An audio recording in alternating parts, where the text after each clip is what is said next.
SB 911, will be tabled along with SB 919 at the request of the bill author, Sheriff Simmons. We also have previous engagement. We'll now move to a period of open forum. The first speaker being Sheriff Fields. You have 2 minutes from howdy, sir.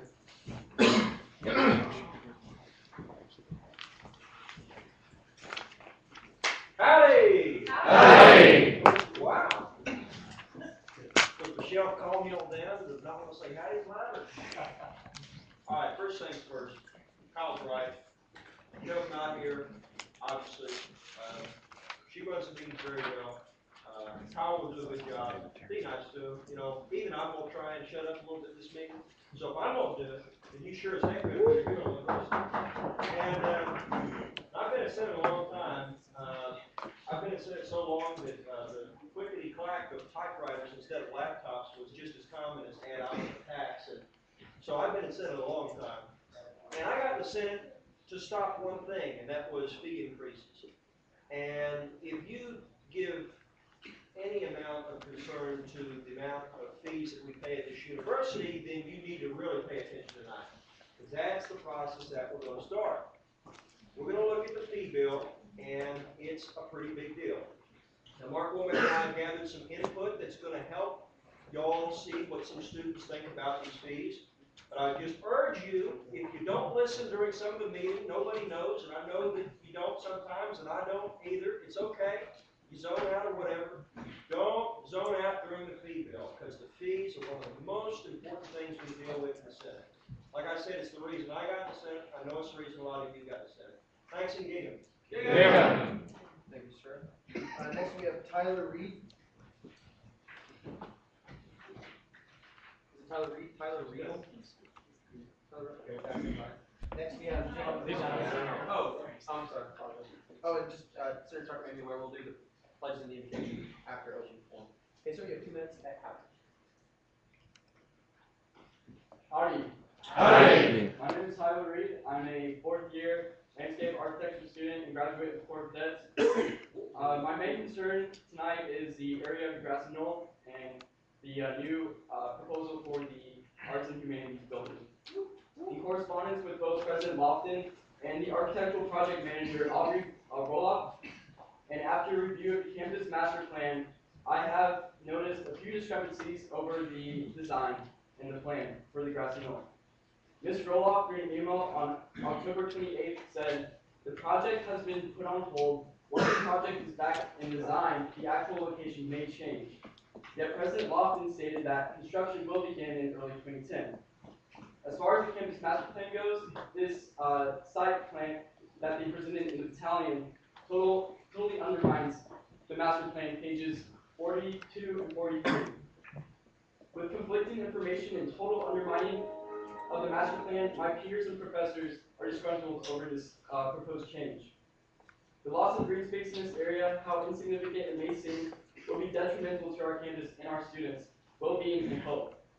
During an email from President Lofton, he stated that the present live oaks will be removed to make a way for the building. Not only does this go against the master plan, it also takes away from the inspiring aesthetic appeal of our beautiful, restorative, yet rare inter-campus green space. My solution for this conflict is simple. It follows the campus master plan, which calls for complete restoration of the west end, preservation of the live oaks, better visual relationships with the administration building and history building, and improved drainage. 15 seconds, sir. And as a side note, I would just like to emphasize that I'm not against the new building of the liberal arts building. I'm just against the proposed location. Thanks again. Yeah. Next we have Jacob Parsons with an extended 4-minute presentation on resources to benefit the students. 4 minutes from the sir.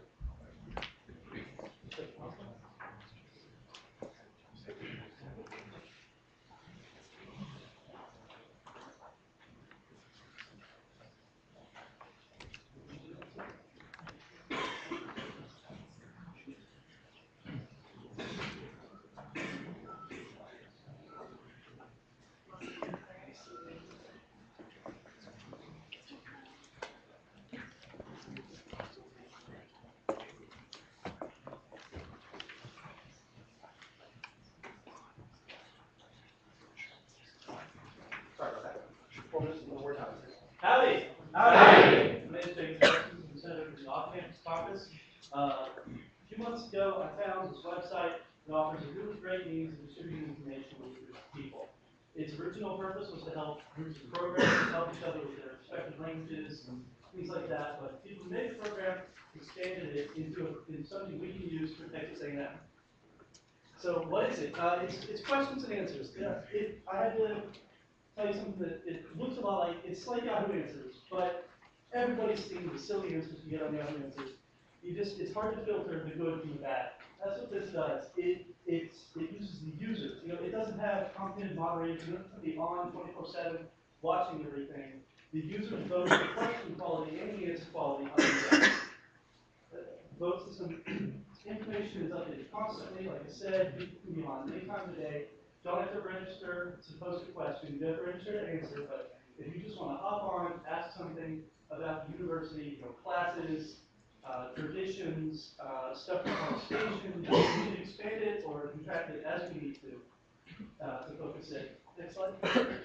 How it works, like I said, the user posts a question, registered on the site or not, they can post it. Other users can then look at the question, they can say, all right, well, this person isn't giving basic English structure, they're not asking about the university, vote it down, get rid of the spam. Or they can vote it up. Somebody asks, what's the difference between History 105 and 106? They can get some clear, simple answers that people don't have to go bothering history professors or their academic advisors for. Another feature, you don't just post answers to a question, you can post comments to an answer. If you want somebody who commented or who posted an answer to edit just one or two words, so you don't have to get a new answer, you don't have to vote something new up, you can improve the existing answers that are already good. Like I said, it will use moderators, it will not have to include them 24/7, but they are there to speed the system up when you need to remove spam. Next slide. This is an example taken from not the original website, but one for implementing this from the way back. As you can see, you got the basic question, you got the votes on the questions. We got 6 votes for a small website like this. That's pretty good. You see it stands out. It's a question people will look up and time and time again. And then the answers, you see, it has 3 answers. The top one is there. It's got 2 votes. Better answer comes up, more votes, takes the place to the first slot. All right, how will it help the university? It's going to provide us with a way to give information to the students without bogging down the current system. Students won't have to ask people, they won't have to go to their professors and use their office hours, they won't have to go to their academic advisors and think it's their valuable time.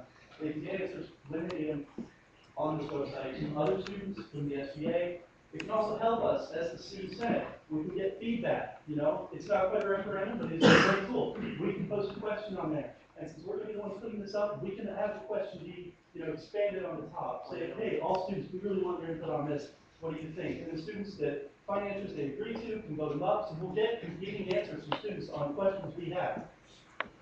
Also, it'll show us new issues. It'll make it so we don't have to constantly go out to the students and say, what's bothering you? What's bugging you? They can come to us, and they might not even know they're talking to their senators. They might think they're just talking to other ags, and that's what we want, other ags. 30 seconds. The cost of implementation is going to be about $190 a month for 1 million views, which is definitely more than enough for us. If it doesn't stand, it's $100 a month. We need webmasters, we need moderators, we might need connections to Sam.edu next. If you have any questions, go to the site, tamqa.stackexchange.com. It's on the handout. That is a website I put up that uses the same system just for questions about the proposal. If you want to see how the system works, you want to see what it's for, go to that website. And if you want to see the pricing plan, stackexchange.com. 15 seconds. Very brief question about my. I don't believe open forum is allowed to hear any questions. I advise you if you have questions to speak, and anybody speak to Senator Parsons, we will wait in the hall. Yeah, either speak with me on the hall or just go on the website, and I'll try to update it when we're done. I only wanted to point out that constituency affairs will be dealing with this as it comes forward. Duly noted, sir. Thank you, sir. Next, we have Jacob Robinson. 2 minutes from the word house. Howdy. Howdy. Just here this evening to give you an update on the Bonfire Remembrance Program. After this on November 17th at 8 p.m. We will be gathering in the Reed Arena to remember those acts. The program will feature speakers from General Weber, to Brent Lanier, Florida Cadets Commander, to Will Hurd, student body president back in 1999, all the way to Colin Lovelace. It will be a great program. Highly encourage you to attend. Then at 2:42 on the morning of the 18th, we will gather at Bonfire Memorial for candlelight vigil. Also highly encourage you to attend that as well. If you have any questions, go to bonfire.famu.edu and all your questions will be answered there. If not, come and find me and I'll have another question back. Thanks again. Yeah. Thanks, sir. Call in lady. 2 minutes to make. Howdy. Howdy. Like you said, my name is Colin. I'm from the Memorial Student Center, and recently did update with some of the projects we're working on. Currently, we're in our MSC month of giving. You'll see a lot of announcements across campus that allow you to donate to a lot of the global initiatives that we have. Different items that we give to our blankets, t-shirts, and clothing, toys and books, school supplies and backpacks. We're also taking MP3s and CD players. Please, if you get those, just have them gently used and make sure that the memory is clear of them. Toys for the Angel Tree program, and a lot of non-perishables for the Week of the Tree. If you have any questions, please check the MSC website. It has all the list of donations and ways to drop them off. Secondly, I'd like to talk to you about Freshman Appreciation Week. It's something we're putting on starting next week. All freshmen and any member on campus is able to participate. On Monday, there will be free breakfast passed out at various locations on campus. Tuesday, we'll be providing free Scantron on pencils in class of 2013. And then on Wednesday, free t-shirts in class of 2013. And then on Friday, we'll be having a block party in the Commons, partnering with Aggie Nights and a few other organizations. Next, we'll be having our Aggies Are Week, Saturday, November 7th. That's for any student on campus. We'll have to get the north side and also behind Ames and Memphis. It goes to the Walmart and Bryan. That goes from 2 p.m. until 5 p.m. Next, we have a few lunchbox concerts and art house films through MSC Aggie Cinema and Town Hall. This will be at various locations on campus. Those are also free events. This Friday, Opus is putting on Jeff Corwin. He'll be in Ryder Auditorium. There's 7 tickets available. And then next Wednesday, in honor of Veterans Day, we have Voices of the Past and Present. There's a country artist song with this veteran speakers, $5 tickets at the box office. And then November 18th, we'll be having an Iran and nuclear development lecture. And River Dance will be on the 17th and 19th. And an etiquette dinner by MSC Hospitality at the University of Michigan. Get to your host. Thanks, Caleb. Yeah. Thank you. I was not aware we didn't have any freshman centers in our body. You said 2013, a good 3 times.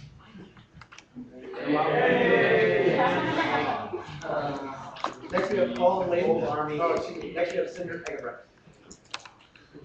2 minutes, you should make it soon. You work out. Howdy. Howdy. I'm coming before you today to speak on behalf of another organization we're part of. It's called the Bleeding Room Memorial Blood Drive. It was started back in 2007. It's a blood drive where all the blood donated goes to members of the military and their immediate families, both here and abroad, in order to help them out because they don't get served through the Red Cross, they get served through a different program, and they really need volunteers. So currently we are gearing up for our next blood drive. It's going to be in spring. Right now we are selling t-shirts, and I wish I brought one with me, but they're really, really awesome. They're light blue, they're made by American Apparel, and they're really, really cool. So we're selling those this coming Wednesday in front of Coldus for $10. Go buy a t-shirt, support your troops, help us get that blood to them as they need it. And if you're interested in actually helping out with volunteering or anything like that, please contact me, email me, come find me, I don't care, something, okay? So, thanks again. Yeah. Thank you, ma'am. Next we have Brittany Jones from the Graduate Student Council. Brittany Jones.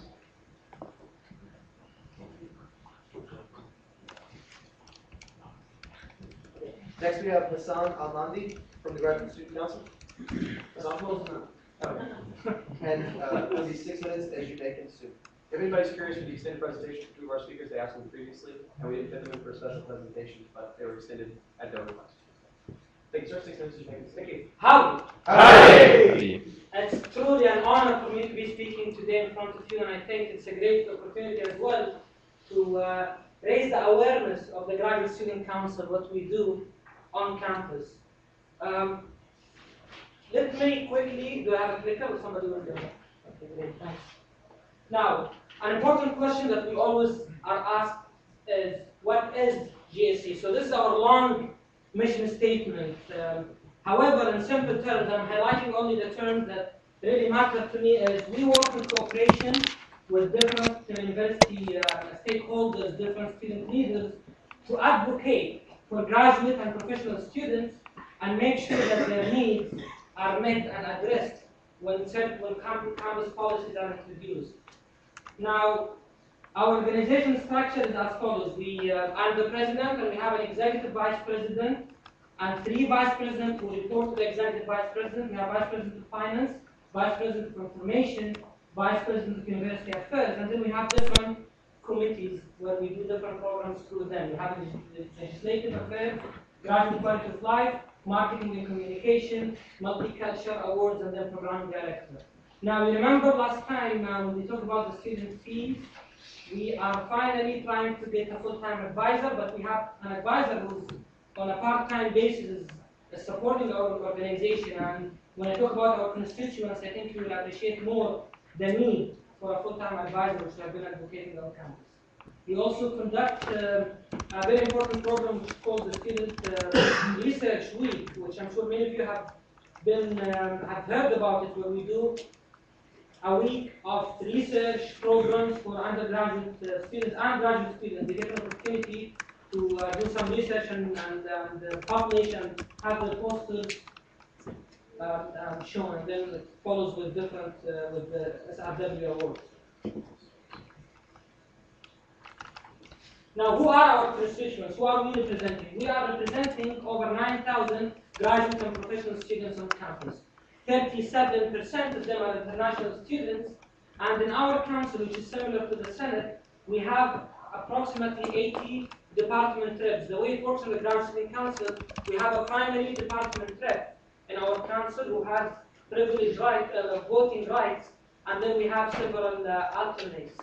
So each department has a rep in the council. When it comes to a resolution that we are voting on, each department has 1 vote. And we have non-department organizations who also have voting rights in our council. We currently have International Graduate Student Association being a member of the council. We have University Apartment Community Complex, Black Graduate Student Association, and now the Hispanic Graduate Student Association is also working to be introduced as non-department organization on our council.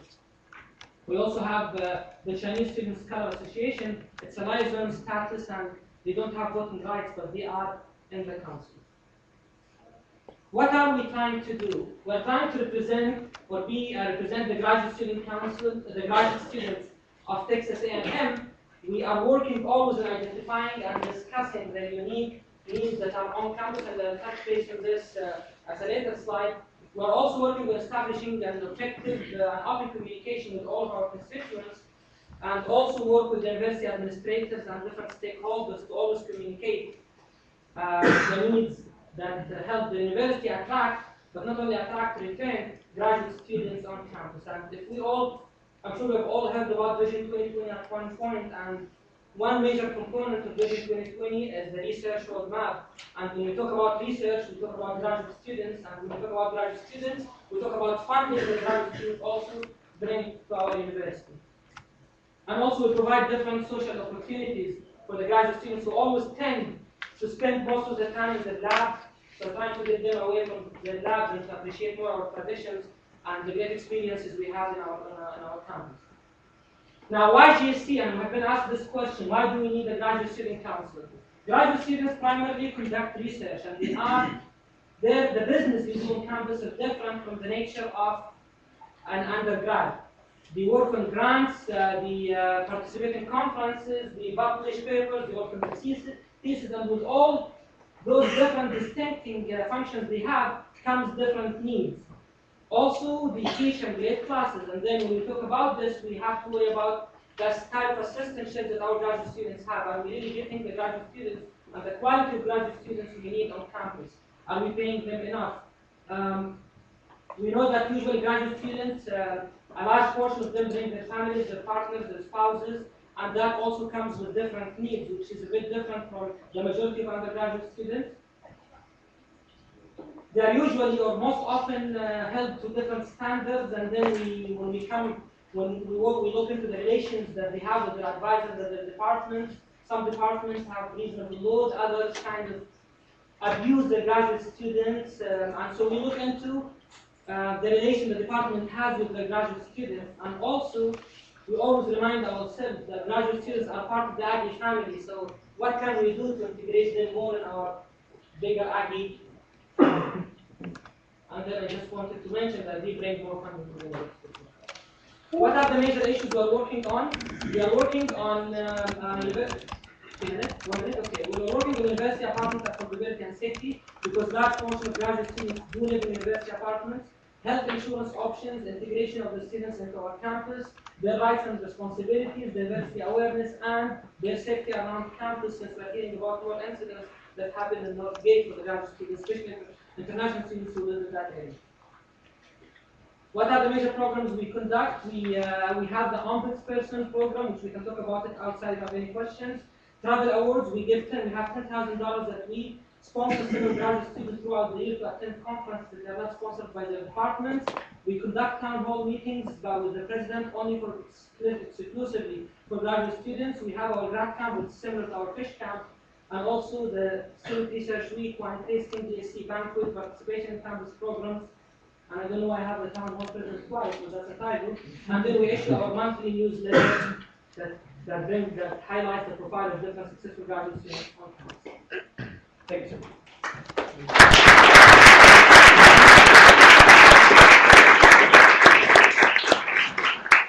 If anyone has any questions for the president, will be outside in the hallway. I highly encourage involvement with the organization. As a body that represents all Aggians, we can't forget the large population of graduate students continuing to seek their zone and work as often cooperating with graduate students. Next, we have, excuse me if I butcher this, Sonia Chapalda from Graduate Student Council. SWIYA. Moving on, we have Steve Bowman from Class Council. Howdy. Howdy. Myself, along with Senator Herman, Senator Albright, and Senator Smith, and Senator Marenko, we would like to tell you a little bit about an event that Class Council will be putting on this upcoming week on 11/11 Day in honor of our armed forces. We're going to have tables this Wednesday and Thursday, as well as next Monday, for people to write cards to troops. It's just a really simple way to say thank you. Last year, I think we gathered over 400 cards and mailed them to troops. We got a lot of responses saying how much they really appreciated it. We're also going to be selling T-shirts for $7. They say 11/11 Day on the front, and on the back is a picture of. Some of you have probably seen it. It's the 4 Aggies that have the A&M flag on the back of the Humvee in Iraq. It has that on there, and all the proceeds from the shirt go to care packages for the troops overseas. And including 11/11 Day, in collaboration with MSC SCOMA and MSC Town Hall, we'll be hosting several Aggie speakers at 7 p.m. in Rudder Theater for a presentation and concert and whatnot. So it's going to be really awesome. So we really just want to make sure 11/11 Day is an opportunity for us to support our troops both here and abroad, serving and retired. So thanks again. And this Frankie will read our mission statement. Right, in keeping with tradition, we're reading the mission statement for values. Howdy. Howdy. All right, the Texas A&M University Student Senate represents all students who work to enhance the Texas A&M experience within our university and communities through research, legislation, and advocacy in accordance with the core values of our institution. And those core values are loyalty, leadership, excellence, selfless service, respect, and integrity. Thank you. Consider breaking the news communication.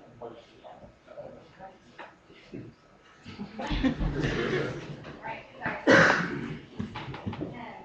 Lord, I just thank you for the opportunity for us to come and gather today and just be servants of the university and representatives of the student body. I just pray that we keep all of our students and fellow classmates in mind as we make our decisions and let that be the absolute priority.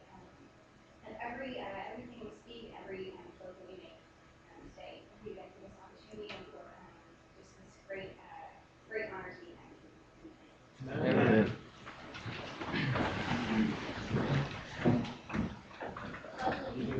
to the flag of the United States of America and to the republic for which it stands, one nation, under God, indivisible, with liberty and justice for all. On the Texas flag, I pledge allegiance to thee, Texas, one state, under God, one and indivisible.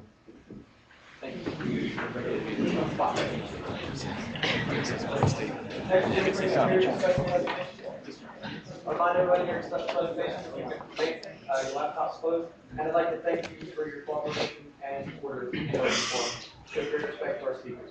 First, we'll have Lieutenant General Weber, United States Marine Corps retired, and GSA, and Senator Frankie give a presentation on surveys collected last month. Oh, and Tanner was not there. Howdy. Howdy. Okay, I'm coming before you today to talk to you about the surveys that we took last spring with General Weber and 4 other representatives. My sincere apologies for just now bringing this to you. In all honesty, I forgot to bring the surveys home with me for the summer, and then it took a long time to get the data analysis going, and with our time commitment or with our time limit in our meetings, it would have been a very good idea to present it in the other meetings since we weren't supposed to do. But that being said, we have General Weber with us today. He's going to talk a little bit about what we did.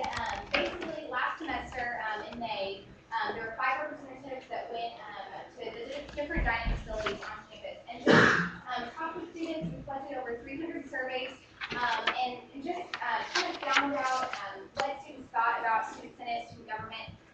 And it was a great opportunity to just sit down and talk with students. I definitely had several people ask me to sit down with them at lunch and just explain what SGA was, what we did, how they could get involved. And it was a great opportunity to just really talk one-on-one with people, and it only took about 2 hours. It was not a time commitment at all, but I really think it was very effective. I graduate in December, and I'm really sad about that. But I want to bring this to you so that way this can be carried on in the future with General Weber and with other senators, because I really think this is so effective and such a great way to reach out to students and such an easy way to just talk to them. So I'm going to let General Weber talk for a couple minutes about his experience and his relationship that he wants to build with us.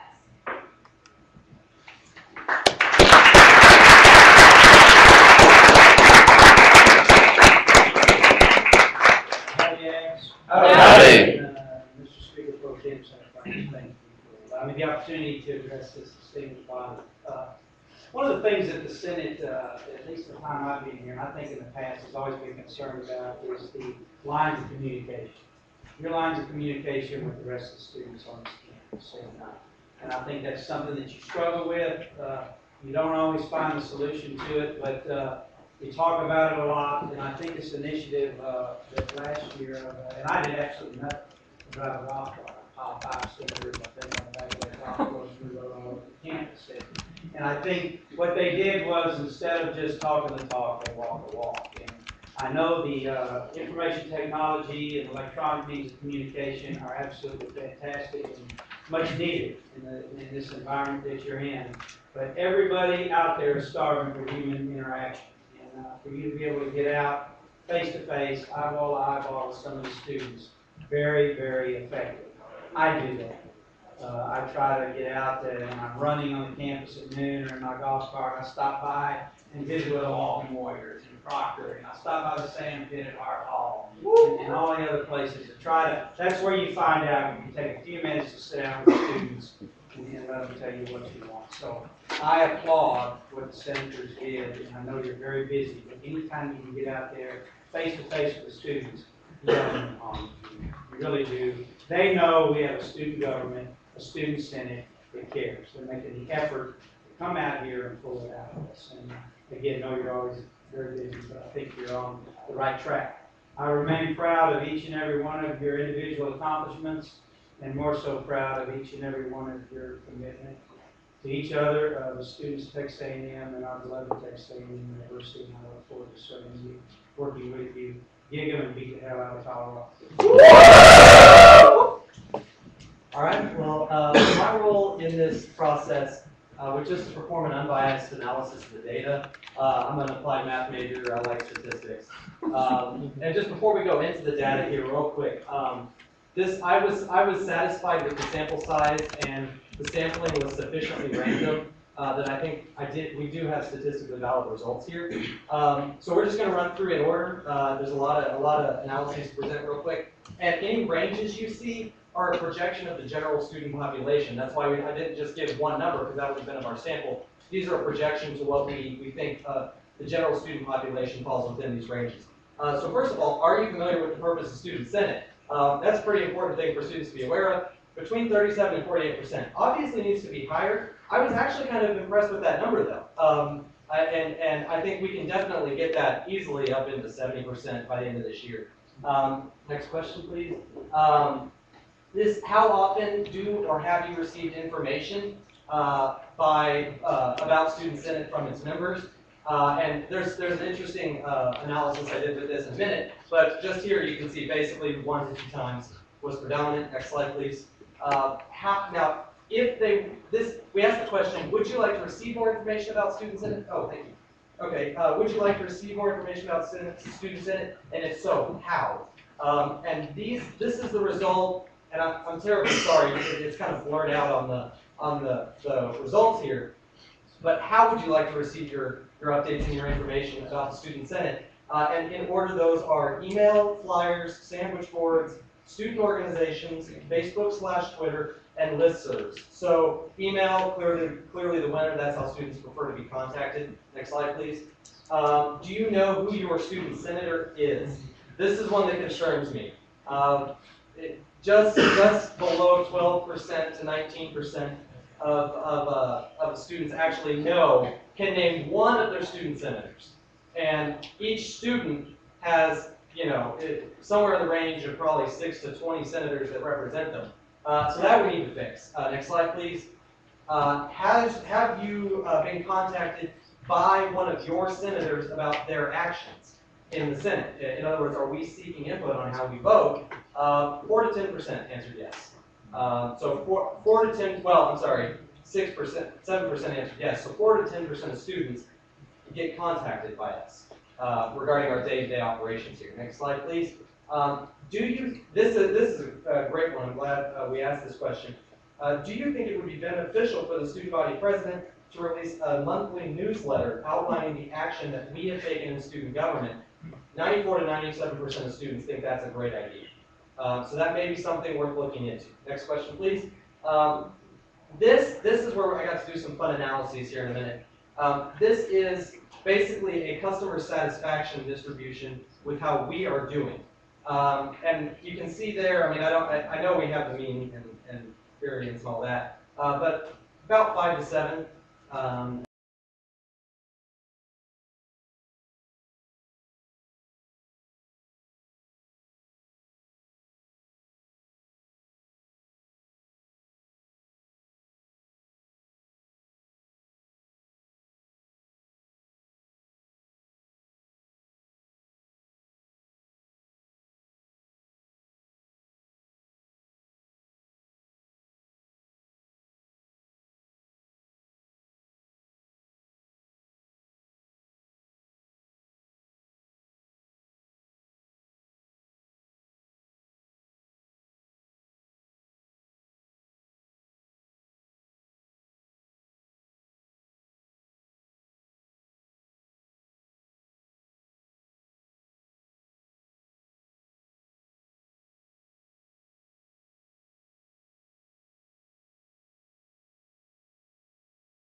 Remember, I wouldn't say that the executive and judiciary actually disagree with this. Yeah, there are some holes in this bill, but it's starting on a process of what we ought to have for student accountability. For instance, I talked to Joey earlier, and he said, yeah, there's some holes in this, but the merit behind it is something we should be working towards. We should be working towards having a vice president who's actually elected by students and who is held accountable. Now let's go to Tanner's responses. He said the speaker is the student body VP. Well, we want to change that precedent. Just because the speaker in the past has been the student body vice president doesn't mean we should always keep it that way. Remember, this is a way we can hold people accountable to their positions if they're actually elected individuals. Second, he said we have things like, the speaker would turn into the SVP and we would lose our seat at the table. Remember, I've already talked about this. They will still ask for what our body's opinion is on things. We won't lose our seat at the table. It requires the SVP and the speaker to work hand in hand even closer together, and now the vice president could be a part of that, but he wouldn't necessarily take our seat at the table because he doesn't have the knowledge that we have. Finally, Tanner talks about having political parties. We already have political parties. If you look at the core, that's a voting block right there. If you look at fraternities, sororities, that's another voting block. And anything now, this would encourage those voting blocks to get together and say, hey, how can we eventually have student change? Well, that's what those two voting blocks are working together by running two candidates together. Now, all you have are different candidates from each organization running against those other organizations and having only members from those organizations voting for them. This would encourage those people to work together, and ultimately, this is a great bill. Even if you disagree with some of the holes in it, the merits of this bill is what we're voting on. We're not voting on the holes of it, and we're not voting on whether or not the exec council is. Citing the concerns of some in this body, I move to table this bill for the time period of 2 weeks. Okay, second. Speaker will advise, real quick for new senators, motion to table would mean that we would effectively take this piece of legislation and put it on a metaphorical table, which would be considered later. It would take a majority of the vote. Basically, you vote if you want to vote on this at another time. So, all right. Point of information, Mr. Speaker, sir. Would, for the clarification of the body, for new senators and whatnot, the bill would be able to go back to committee where it could be amended to come back in 2 weeks at our next meeting? Yes, sir. One other point though, if the, actually with the, that is bill did pass, so yes, that process would still be totally legal. So, we have a second for the motion to table. Yes, sir. I'm sorry here. The point of, to lay it on the table, just means it comes back up to the point of, refer to committee. Yes, I apologize. The correct motion to refer to committee would be that issue, but the preliminary process would still be effective, correct? So yes, you are voting correct. It doesn't actually return to be voted out of committee, but it still can be altered by the bill authors. Point of information, can't the bill author take it off the table whenever he wants? Yes, sir. He can move to in front of the So do body. we have to vote for this? Oh, that's true. The bill author can lay it on the table at any point in time. You are correct, Chair. So do we have to vote for this? Did he just motion to lay it on the table, not send it to me? Yes, sir. But Okay, you withdraw that maybe. I apologize. Upon hearing, I am out of order. I apologize. Upon hearing the bill author's motion to lay on the table, the bill is then automatically laid on the table at such time the majority of this body votes it off the table. So this bill is now effectually tabled. Is everyone clear on that? Yeah, the motion was drawn, I'm also to refer to committee. Second. Refer to committee? Okay. We have a second to refer this back to the Rules and Regulations Committee where it can be amended at such time it is voted out of the Rules and Regulations Committee and resubmitted before this body. Okay, we have a second? Okay, all those in favor of this, please say aye. Aye. All those opposed? Nay. Okay. Seeing no revision, this is now officially, or it's not officially, this is referred back to Rules and Regulations Committee at such time it is voted out. Okay. We've now reached the end of old business. Okay. We'll now enter a period of new business. If the bill author of SBOT 17 SGA report on proposed fee increase adoption bill, before I yield the floor to Senator Albright, I'll just remind everybody for new business, for all the new people in the room, this will not be a specific issue we consider tonight. We'll hear the new business and then it will be referred to committee. If anybody has an in-depth amount of questions on the process, I advise them to return to committee to ask them. We have several bills for consideration, so a lengthy question period for each bill will extend us quite past the 10:30 deadline. But if you have a lot of questions, I'll advise you to speak to the bill author and the committee that I refer it to. So, yes, sir.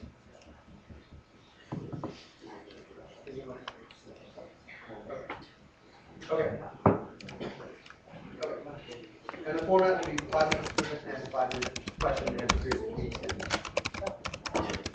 Okay. From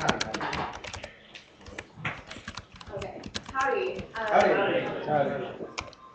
Well, here, I think we're gonna let Jess, real quick go over the preliminary survey results. The survey results, so you all know how students respond to them, and Howdy. I don't know Mark Womack here. Okay. This is playing the thumbnail stuff. All right, so we had a student fee survey, Mark Womack and I, went out, some of you guys took them and went out and got some of them done. I know some of you still have, you have to raise your hands and be embarrassed, that's okay.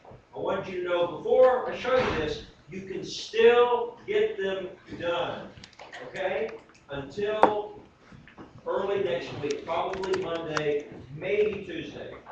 But we want to get as much input as we can for a reason I'm about to show you. Next slide, please. On the computer fee, moderate, but fairly obviously for 61% to 39%. And Mark, I forgot the sample. What was the sample amount on this? It's about, it's like 300. I can't Oh, right. Oh, I will now entertain a motion to grant Mark Womack. Second. All in favor? Aye.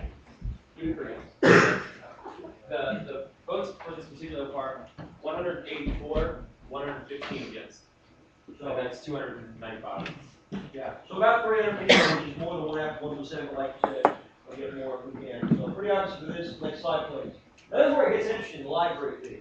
Because the library fee is obviously not quite controversial, but for some reason, students barely support it. 51% support, 49 against. So that's very close. And that is the exact one that I want more input on if we can get it. We need to see if this is just a sample discrepancy or if students really don't have a strong opinion on the library fee, at which point that should be considered for our support or lack of support for that fee. And just to give you an idea on those numbers, it's 145 for 142 against. So it really is actually a little closer than that. It's really 50.5. So there is favored by that half a percent, which is probably in the market there. So Next slide, please. Rec fee. Rec fee failed. All right. The rec fee was fairly obviously opposed by almost everybody. I think it's pretty clear what our position could be on that one. And then the final slide, please. The results of the survey obviously is well supported. Library fee should be carefully considered because it is mixed. Actually, the initial results that we had was slightly against and now slightly for, so very, very close. Rec fee fails badly. Do you want to add anything? I would just add that the numbers we have, we printed out 1,000 surveys. The 1,000 surveys we picked up, we've received about 300 back. So 700 of you, or at least 700 students, I'm speaking with them now, aren't being represented. So those papers are being wasted, opportunities for opinion aren't being gathered, and if we don't have those 700 back, I'm going to be very, very disappointed in you. So, yeah, the box is out there, and just drop them in, please, guys. This is not something that should be taken out. This information is extremely important, or at least I think it's It important. really doesn't matter where you put the surveys, guys. Get the difference fountain, put them on the student senate desk, put them in the box, put them somewhere where we can get them. But we need those surveys as many as possible. If we can get a few hundred more before the end of this process, that'd be great. So we can know specifically about where students stand on the library fee, confirm that computer fee. It's very important. It's also very important for student government in general that people know that they're actively out there seeking their opinion. Because I actually had a friend of mine who filled out one and he said, glad to see the student senators actively seeking my opinion. So this is not only good for this, it's good for you. Can you consider this bill read? Barring objection, we can now consider this bill as read. Bill. Mr. Speaker, I move to extend the presentation time by a period of 2 minutes. All those in favor? Aye. All those opposed? Okay, Chair calls on division, if you want this extended, please stand.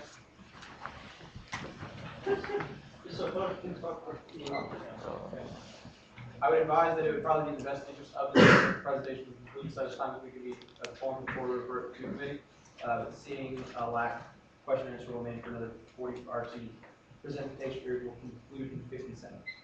Okay, so I'll consider the bill as read, it's more like 45 minutes. But basically, the only thing we're doing right now is we're supporting the first two fee increases, and we aren't supporting the third increase, and that's just based on the preliminary survey results. We went ahead and had support for the library service fee just because we felt that, I mean, during their presentations, they came and presented that as a senator, that we would go ahead and preliminary, like, wait for surveys to get submitted before we said we weren't going to support this. The only change that I have to make is accidentally put that, the rec service fee is done by per credit hour and really done by semester. So we need to change that little thing, but other than that, I just want to go ahead and deal with the questions. Okay. I will now entertain a motion to give the remainder of the SGAT Advisory Committee speaking privileges. All those in favor, please say aye. Aye. Those opposed? Nay. Excellent. Okay, Chair Dick.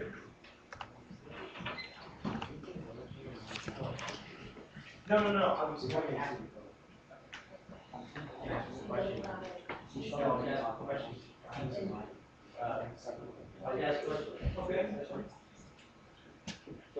All right, real quick, Jess and Juan, who's out there.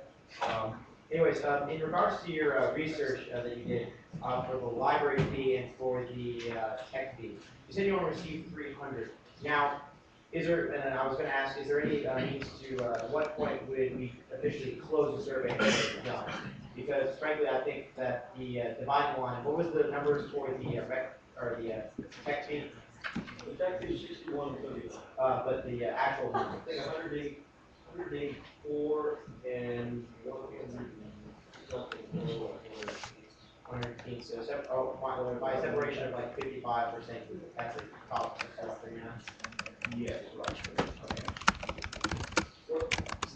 Oh, well, my question was, basically, how much are we gonna have a more overall process to find out more numbers? Because to me, I still think that while the numbers, percentage says 6139, to me, the numbers are too close to make a decision. So what are we going to do to increase, fees? And that, you answered that question in regards to, the numbers of, The libraries. I would agree that 6139 is awful close, because you know, personally, I'm pretty averse to any fee. But just based on the numbers, it seems like moderate support. I would say that based on the numbers we've been including, the students, for the most part, are favorable. However, the way we do that is by keeping the process open until next Monday or Tuesday. Michelle will send out an email probably tomorrow or Friday telling you specifically when the cutoff date is. And when Mark and I will be tabulating those with the help of the one from Fish Aids. Thank you, Fish Aids. And that is really why we have people surveys, is because we do need to make sure we have as much indication on that as possible. thank you. Chair will remind the chair not to preference this question without permission from the speaker. Chair Wilson. Chair Wilson, Student Services. I know I'm going to look like a dork tonight. Permission to preference, briefly.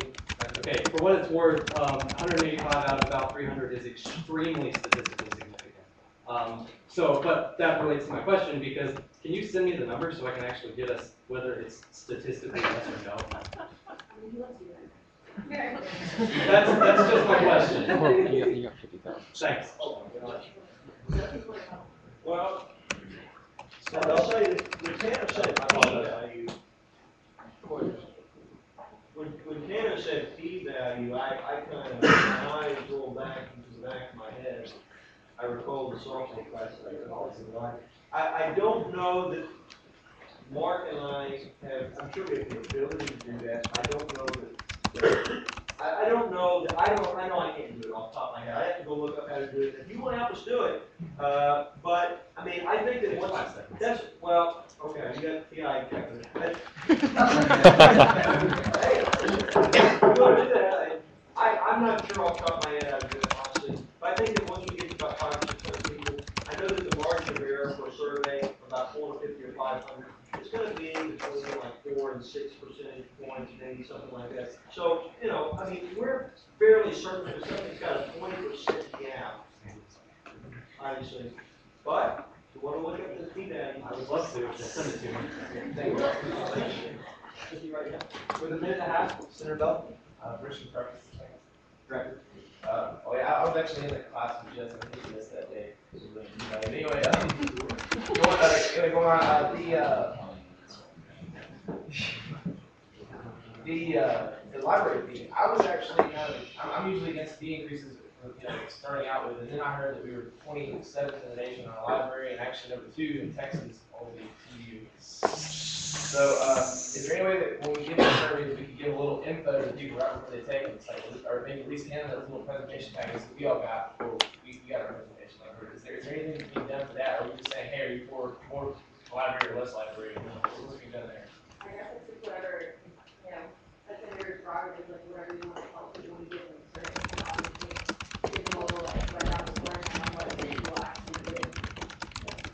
And the survey is gonna be the only thing that we face specifically. Say points. Wouldn't that be considered leading instead of leading before that survey? Sorry, wouldn't that be considered leading instead of leading before? I will advise both parties that the language on all the services clear to the departments, so they clear all the language as far as the information that's pretext before the question. Oh, I'll refer that question to Campus Day Lumber. Howdy.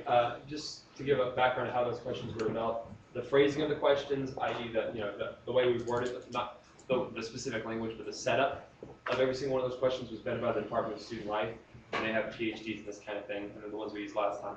The specific language, like we said, was vetted through the individual departments. So in some instances, they literally dictated the latter part of the question to me whenever they said, what this is paying for. So like with rec services, that is his exact phrasing. The presenter that was, I believe, from FAST, he told me to put that there. So. Thank you. That time has expired. Barring motion to refer this to the Student Government Advisory Committee. Thank you. Okay, next up on the bill offers an SBOT 11, SBOT FT, or 9, 18, the Election Regulations Adoption Act. Please come forward for the bill. And prior to that, I will now hear a motion, or entertain a motion to give the election commissioner. So moved. All second. All those in favor? Aye. All those opposed? Thank you.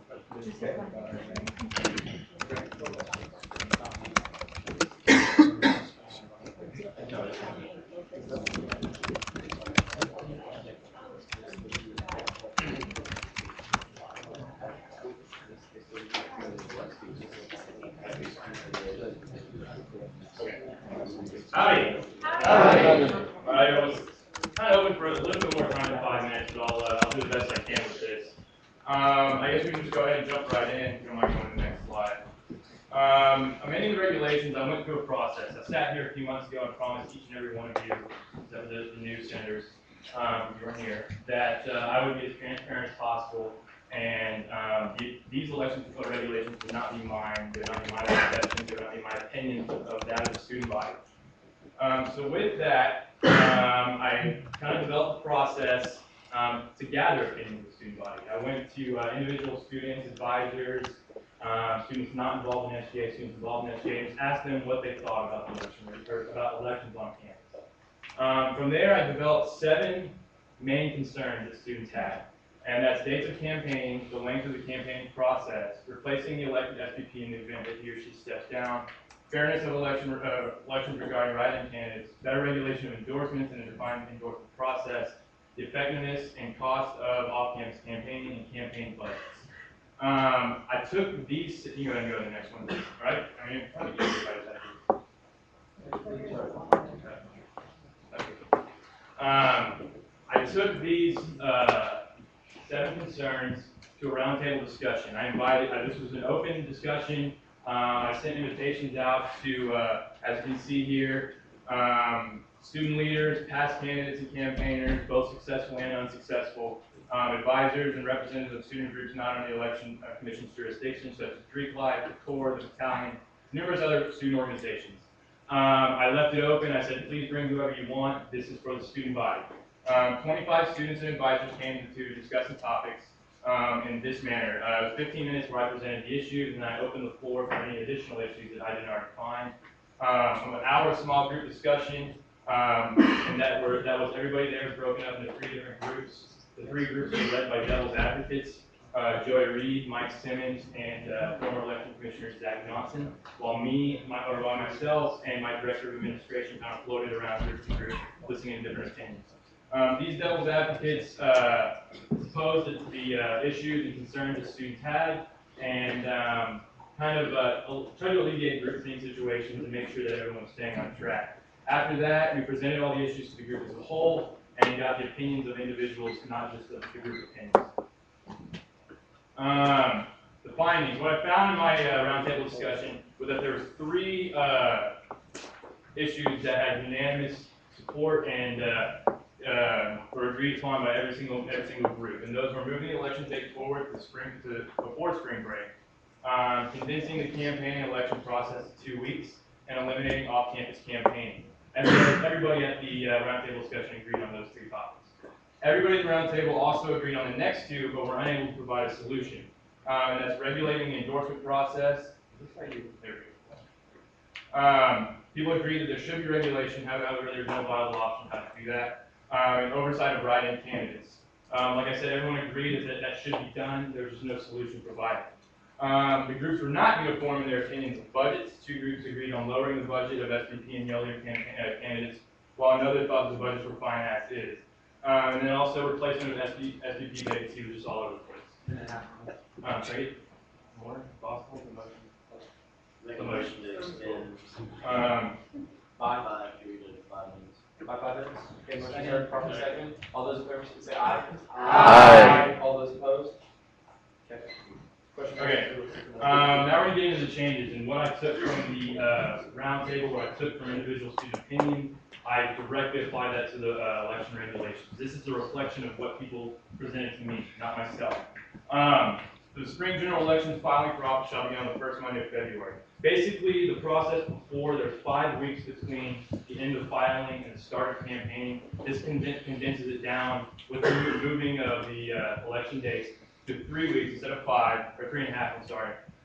It cuts the entire election process down to 3.5 weeks. So 3.5 weeks less from filing to the end of runoff campaign. I guess the rationales that all the groups agreed. The pros were that it gives candidates more time to focus on school and for life. Rules and regulations discussed in the mandatory candidate meeting will be more fresh in the minds of candidates come time to campaign. Filing. This has to do with the write-in candidates. Obviously the groups couldn't come up with their own options for how to do this, and this is what I came up with. And that's to hold them financially responsible. Basically, for SVP, for example, to earn that position, $2,000 is the limit you can spend. They already have to submit a declaration of candidacy once they're elected if it's write-in. So we're also going to hold them financially responsible. Basically, they have to turn in the exact same budget report as everybody else when their campaign is done. We can't regulate them because they didn't necessarily agree on the rules and regulations, but we're saying basically that to get that seat, that's the amount of money to spend, and that's it. It alleviates someone from buying an election by not filing and encourages students to file and follow the same rules as everybody else. This has to do with you guys. Basically, the rule before, it's not really changing what happens. It's just taking an election commission process out of your hands. And I think it's burdensome that you have to go through this. Basically, to file the run percent in a position that you're not, or in a constituency that you're not a member of, you go, you get elected, and then at the beginning of the year, you have to show proof that you're in it. If not, you're removed.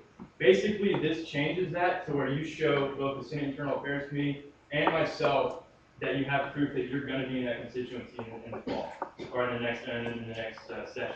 So that can be any form, really. If you're moving off campus, a copy of your bill or whatever it is, I guess a transcript, anything can work. But basically, this keeps some transparency so students know that who they're voting for is who's going to represent them in the fall, not just someone who might be there, might not.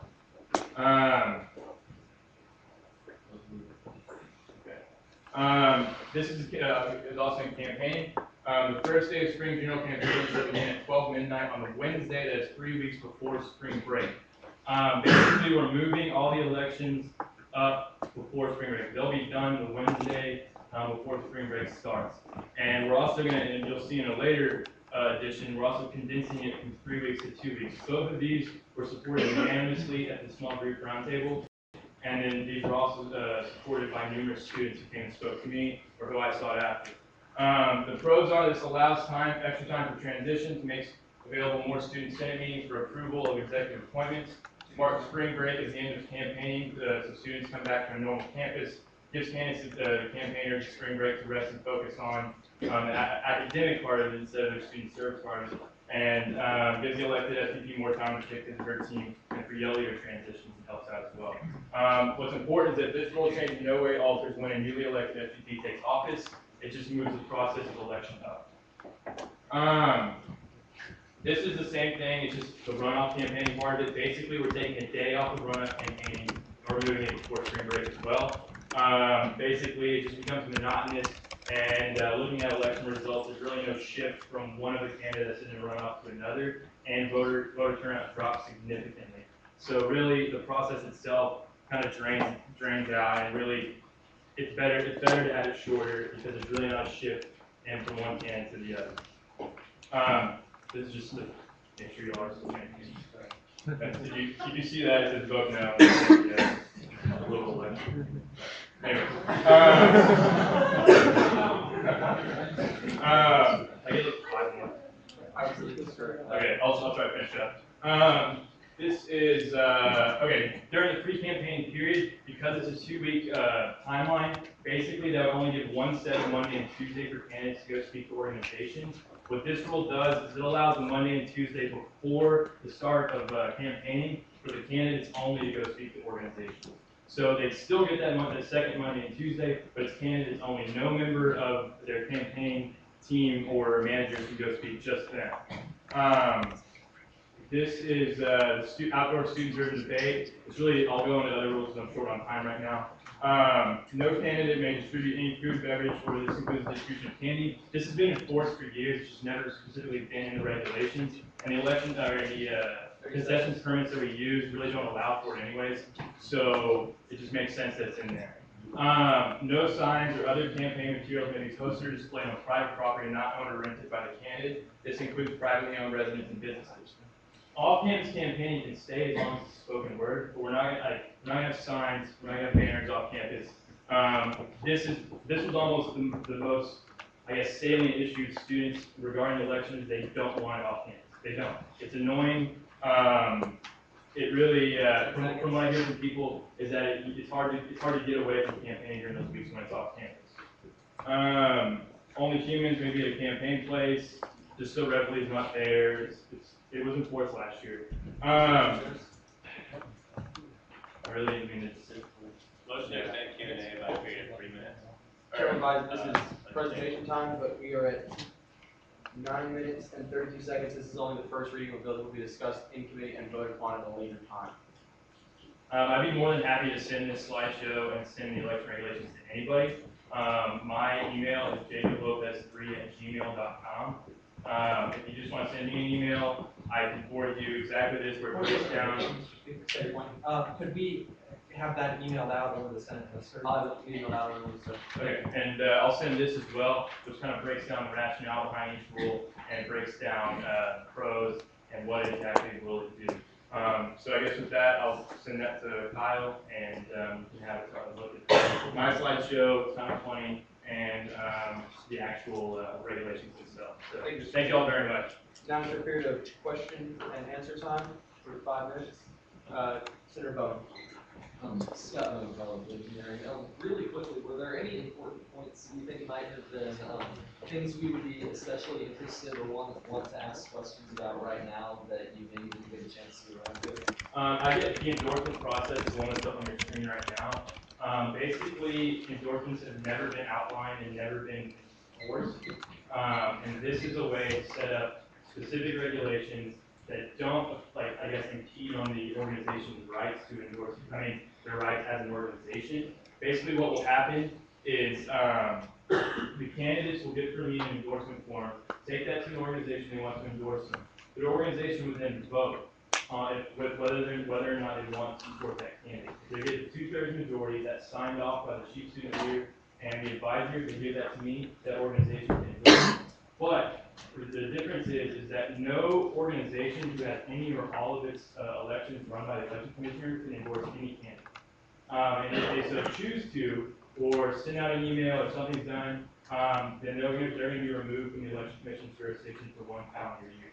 So basically it puts the accountability back on the organization, whereas I can't sit and tell the organization what to do, but if they want to have their elections run by us, they're going to follow that rule.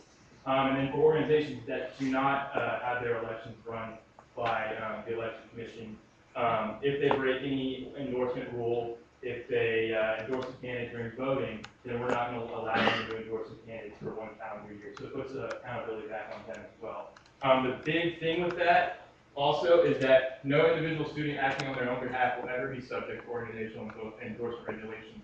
They should not use the name, logo, letterhead, etc. of a student organization communicating in support of a candidate, and they can only use the merit of his or her own name recognition to support a candidate. So basically, for example, I don't know, insert chief student leader wants to support some candidate. They can send out an email to whoever they want as themselves, but as soon as they put guide on there, then it becomes an endorsement violation.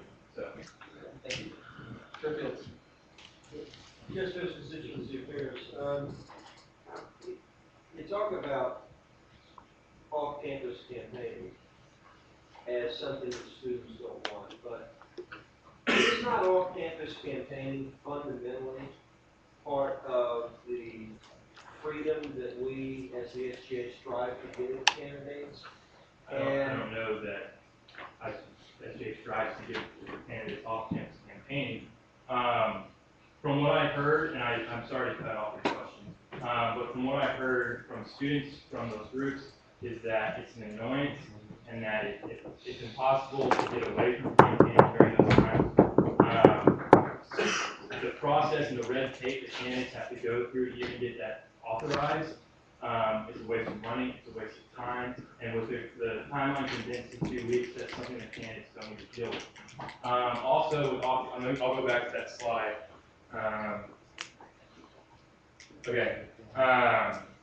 It eliminates some costs. It keeps campus-wide elections on campus and allows people to get away from campaigning. Basically, there was unanimous opinion of the groups at the roundtable that the cons of off-campus campaigning vastly outweigh what's positive about it. The effectiveness of it is questionable considering everybody comes to campus during a campaign anyways. The paperwork is unnecessary red tape. It's difficult to enforce. In the election regulations last year, it said that we can enforce municipality rules and state rules, and Joey can't do anything like that. So it's impossible for us to fully enforce this, and then it's unfair to the city and it's too obnoxious. Like I said when I prefaced this entire speech and presentation, that this is not my opinion. This is what I've heard. This is direct quotes from people at the roundtable discussion that I invited you to as well, and I will send you that if you would like to see those write-ups that my director of administration put in. Fred, recall. In the interest of time, I can't allow that. Senator Davenport. Senator Davenport, College of Education. Really briefly, I would like for you to clarify why voting has been cut down from 2 days to 1 day historically. Why was it done that way? Voting hasn't been cut down. Voting's still going to be 2 days. Oh, it's still going to be? Yeah. What's changing is the days for campaigning for runoff elections will be cut from 3 days to 2. It'll be the Friday and the Monday. And then, I guess my real question is then, why has it not been cut down to just 1 day, since the reason why it was 2 days in the past was because paper ballots? Yeah, it was paper ballots, and well, the reason why too is that some students don't come to campus on Wednesday or Thursday because of the way the classes are scheduled. Now it really doesn't matter as most of it's done online, but I'm leaving it like that because some students need to be reminded to vote. And coming to campus is a way of doing that. When they see people walking around with the I voted today stickers, or my community walking around with their t-shirts, maybe that strikes someone's mind, hey, I forgot to vote, let me go do that. That question and answer time is expired. Otherwise, anybody who has any other questions on Please email. Email them. As you have unlimited question and answer time at the next Rules and Regulations Committee, which you can email Chair Simmons about, but it will be at 3 o'clock Sunday previous to the next, or prior to the next Senate meeting in Coldus at the college. Thank you, Mr. Election.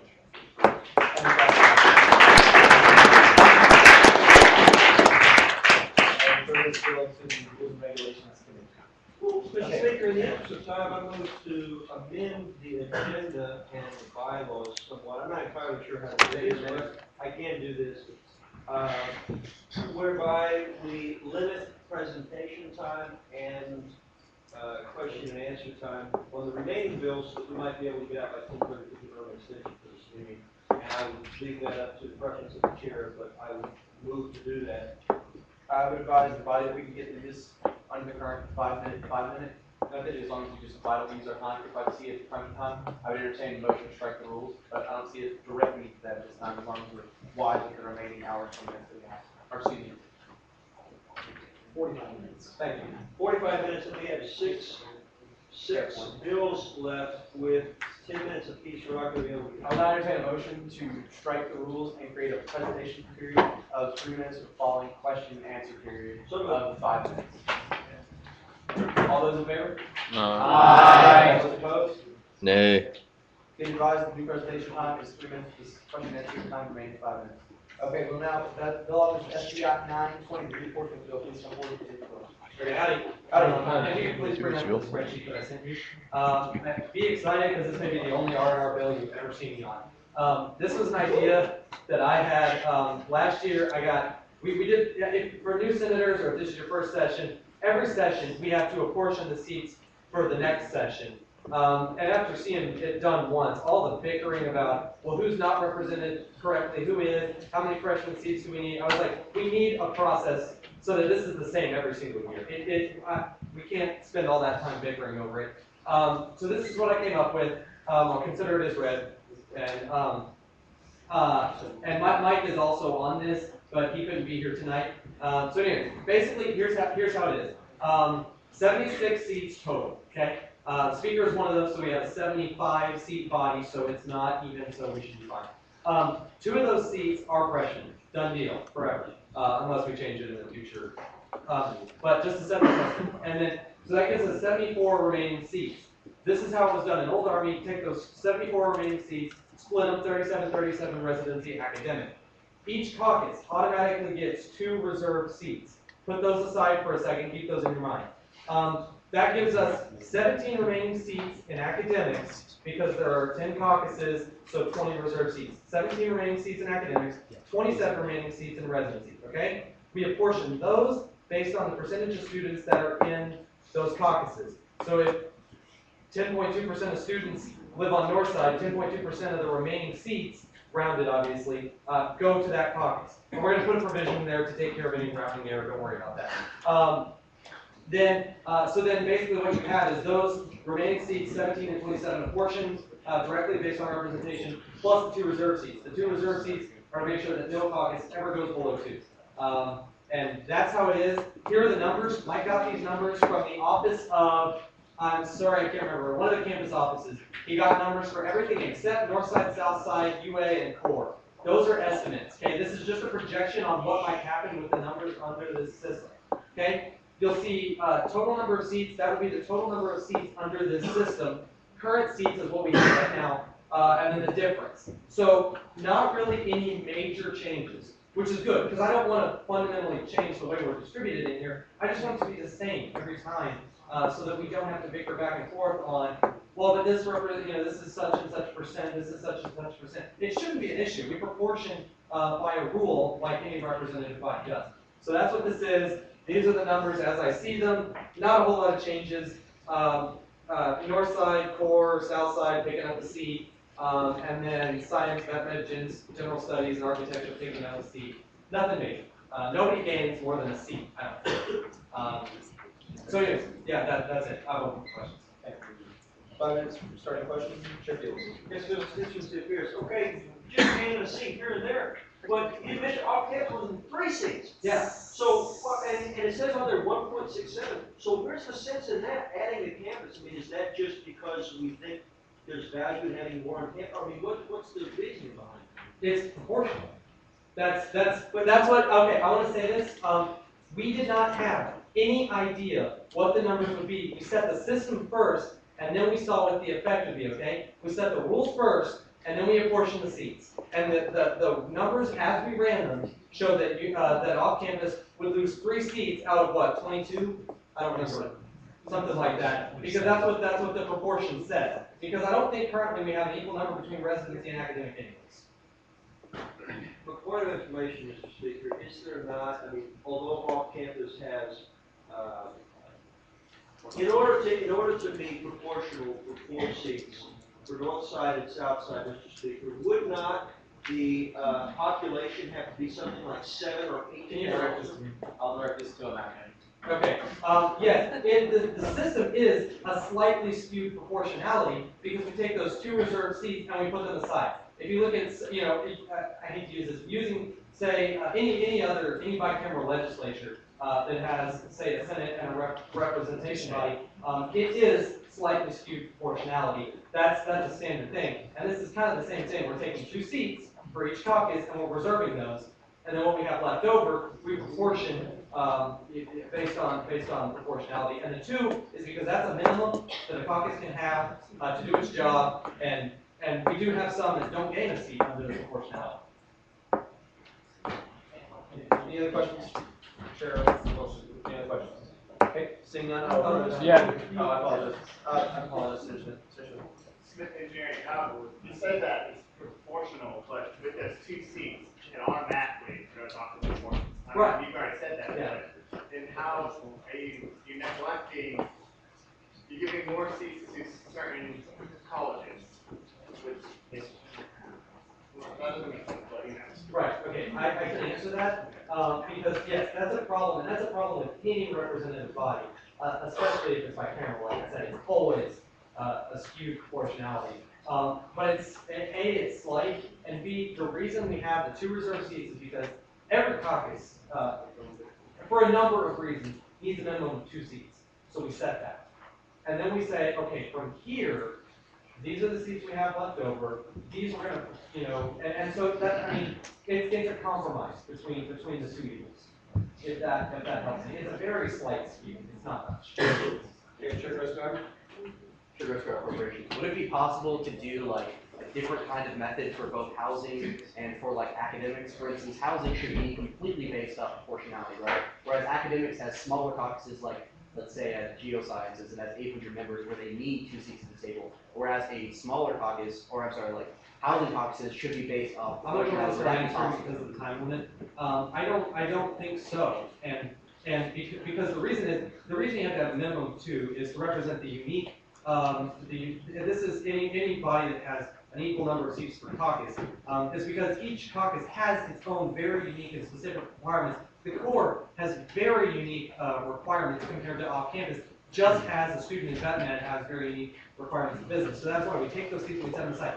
We're not against figuring out another way so that it remains proportional, but then we're going to have a floor on the percentages. Yeah. With that question and answer time has expired, barring a motion, I'll now refer this to the Rules and Regulations Committee. Okay, if the authors of the green space presentation bill, SDF 20 or SDF 9F21, please come forward.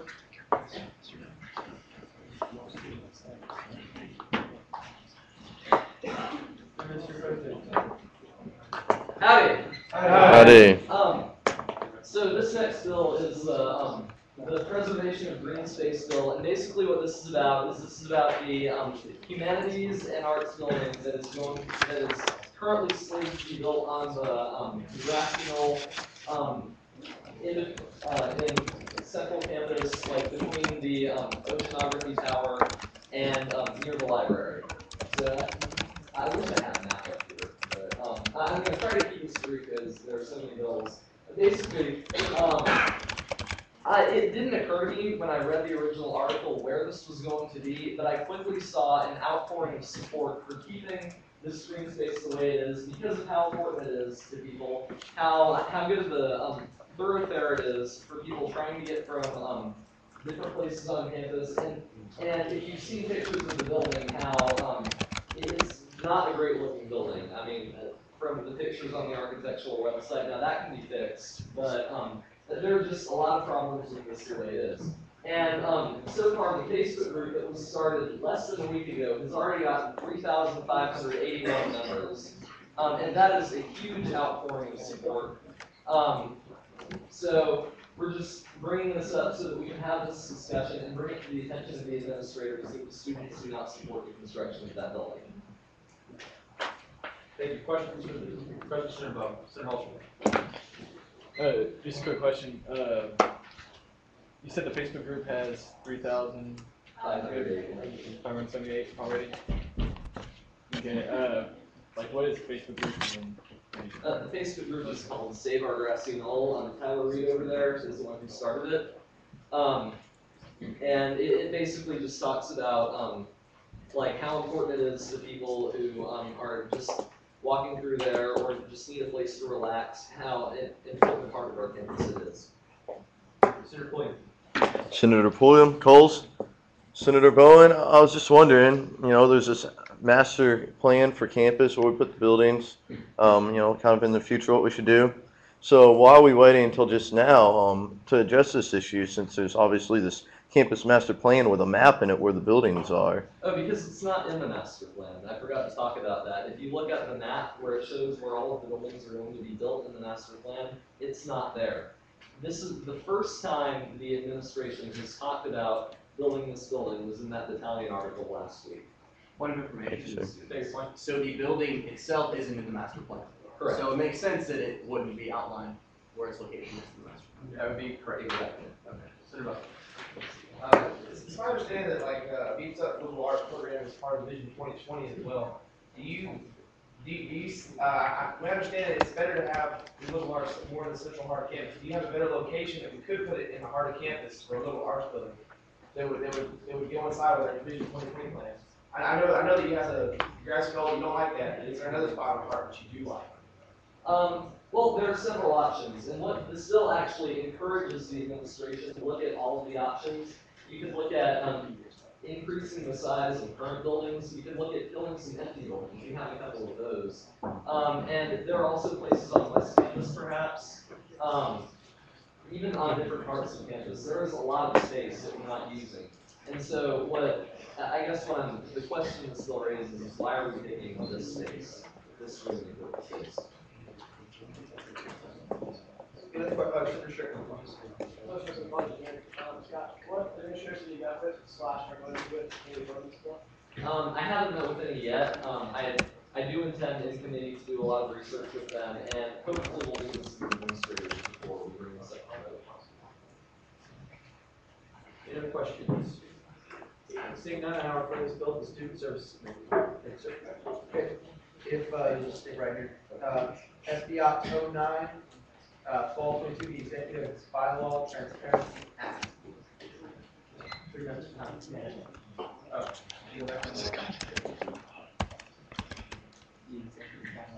So, yeah, I have the other one of these.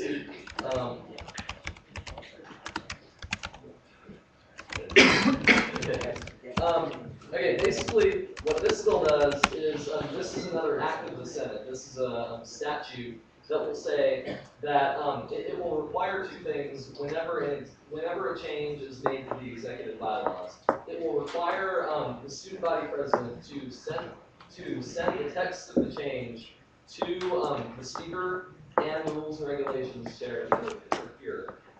Whenever that change is made, and it will also require them to put it on the website within 48 hours.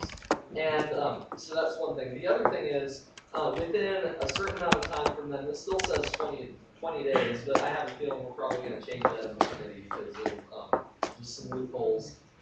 Any senator can, on the floor of the Senate, make a motion to challenge that amendment and that change in bylaws. And that requires a 1/6 second, so that prevents people from just doing this frivolously. And then it requires a 2/3 majority to actually cancel the change. So this is basically a compromise from the way it was a couple of years ago. It was actually changed last year. It used to be that whenever the executive branch wanted to make a change in its bylaws, they actually had to get a senator to write a bill and pass it. It was changed last year so that the exec council, or the student body president, had complete control over the executive bylaws. So now what this is basically a compromise. It gives them a lot of control, almost complete control, but if there's a really egregious change or just something that a lot of people have trouble with, it will require the student body president to explain what the change is and explain in more detail and have some debate. And then if it's really bad, then it can be overturned. And also, real quick, it also allows for, once again, transparency in that regard. It allows for all members of the parties, specifically Senate and judiciary bodies, to know about what changes have been made. Part of the problem is that right now, it's unless you ask the SVP about what's going on, it doesn't necessarily have to be broadcasted to all of SGA. And what this allows for is the transparency of that change to be made before all of you all. So this is just about keeping us informed and about giving us a tiny bit of oversight, like just in case of some of the egregious changes. Craziness.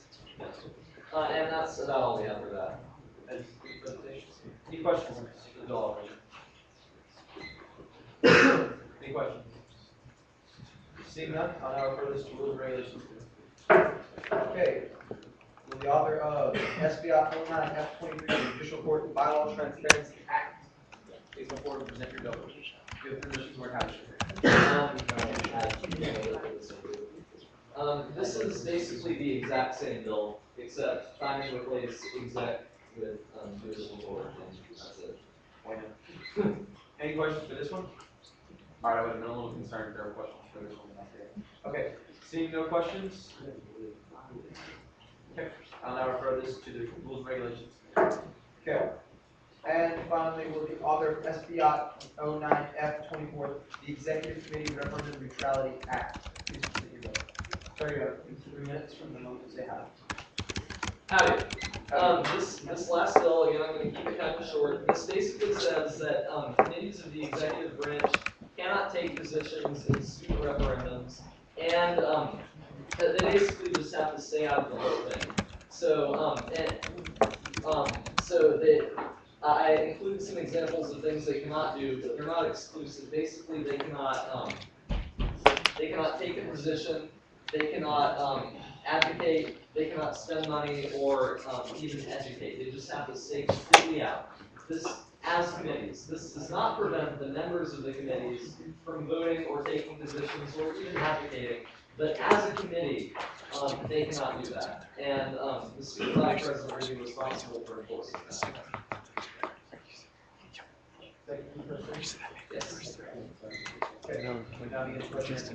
Was it the first 3 that went to 2:30? Chair David Stroll, Ferris Chair, Off-Campus Center. Was it the first 3 meetings that went to 2:30? My question is about, do you think you made? Yeah, the first one was 3 o'clock. And then it was Probably gave a look at it all in regards to it was that long. election regulations in regards to how it's being enforced, as well as do you think maybe instead we could look at just overall election regulations in regards to referendum voting that occurs, perhaps putting caps on spending of those parties involved in enforcing that, as well as transparency involved in who's in charge of said committees?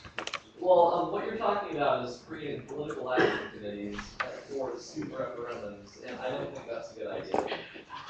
There already for several reasons. You really can't put a spending cap or even rules on a student referendum, because, I mean, you can't disqualify read your agenda. sides. No, you don't keep it. Express. Yes can't lose just because someone's got more money. So that doesn't really make sense. All this is about is making sure that student government committees are not taking a position on what the student body will be deciding student government committees should do. That's just all it is. Senator Green. Well, what's the fundamental difference between this and what we did a couple weeks ago when you had an opinion of the Senate on the red light district? Good question. The Senate is not an executive committee, first of all, so this doesn't apply to the Senate. But the Senate is the speaking voice of the student body. We can't have a referendum on every single issue. Now, the red light camera referendum was not a student referendum. That was a city referendum, and this does not say anything about city referendum. So executive committees could still take positions on city, state, national issues, even national voting.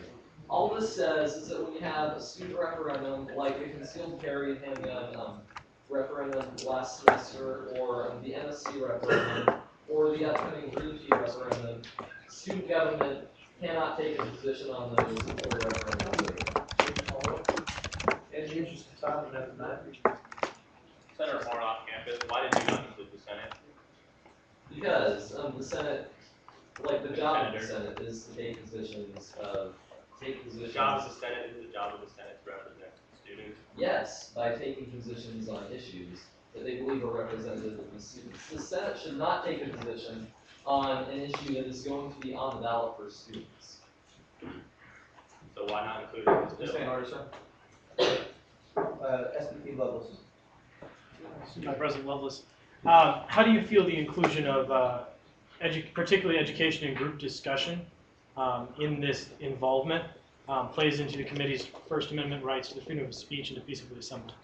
A committee does not have the First Amendment right to freedom of speech. People in committees do, but organizations do not. Like, there's pretty clear case law on that. Like, especially with corporations, like, a committee is not protected under the First Amendment. We have political action committees under the national government who are told they can't do certain things. Committees can be told they can't do certain things. You can't tell a person you can't say this or that, but you can certainly tell a committee they can't do that. With that question answer has expired. We can extend, we have 30 minutes, if someone wants to extend for a brief period of time. It's already expired though. 2 minutes? Okay, we now have a motion, is there a proper second to sustain Q&A by 2 minutes? Okay, proper second, all those in favor say aye. Aye. All those nay. Okay, that's pretty Okay, division. Okay, all those in favor, please stand. I don't know why I said that. All those in favor of extending Q&A by 2 minutes, please rise. Make it count.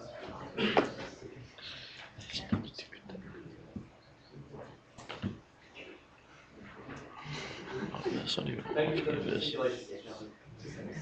What we got? 25, 26. We'll see what it is. All those opposed, please stand. No, they should have any capital issues. That's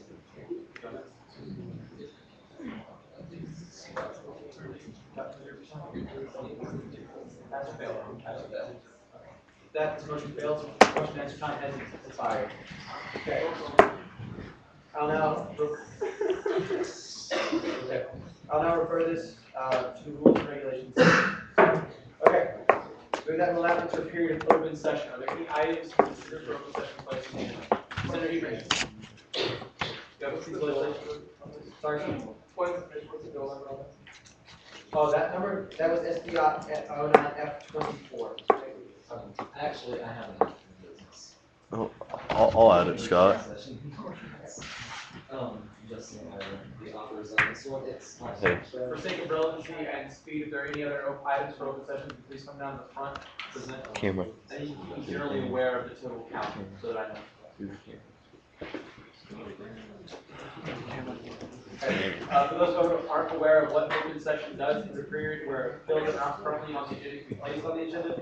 The presenter gives a 2 to 3 sentence explanation of what the bill is, and we vote on whether or not it's placed on the agenda. It then becomes effectually an item of new business. We don't vote on it, we refer it to. So, what is the first item presented by you, Mr. Bone? Open session, transparency, accountability, and oversight bill. Okay, can you 2 to 3 sentences explain what that's about? This bill requires that the Speaker of the Senate sends out all bills introduced in open session to the Senate within 48 hours after the ending of the meeting. Okay. We need a vote to place on the agenda. All those in favor of placing this on the agenda for the presentation, 3 minute question and answer period, please say aye. Aye. All those opposed? Nay. Okay, let's split that. Sir, you have 3 minutes to present your bill. Aye, Alex. Aye. Green light, I was a little weak. Howdy. Howdy. All right, so open session time where we can introduce bills like this, but sometimes bills might be introduced and we have to get email about 2 weeks later, a couple nights before we have to vote on it. So this bill, introduced in an open session, says that in the future, bills such as this will have to be emailed out to all of us within 48 hours after the Senate meeting is. Do you have any questions for the senators? Any questions for the senators? Seeing none, I'll now refer without objection this bill to the Rules and Regulations Committee. Thank you. Okay, any other items for open session? Point of information, do we have to get out here at 10:30 tonight? Yes, I do. Okay. This is the open session.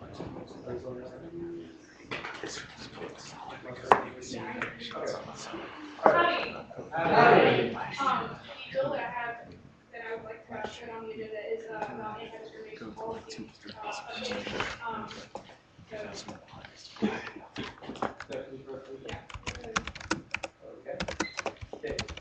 I'm sorry.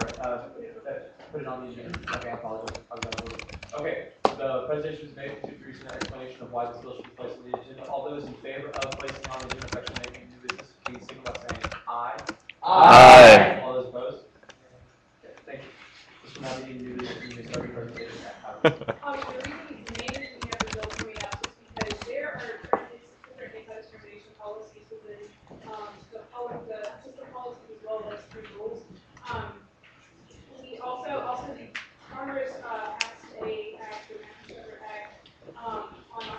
22nd, which includes new terms that are not currently covered in our policies, and it was signed into law on October 28th. So that is also addressed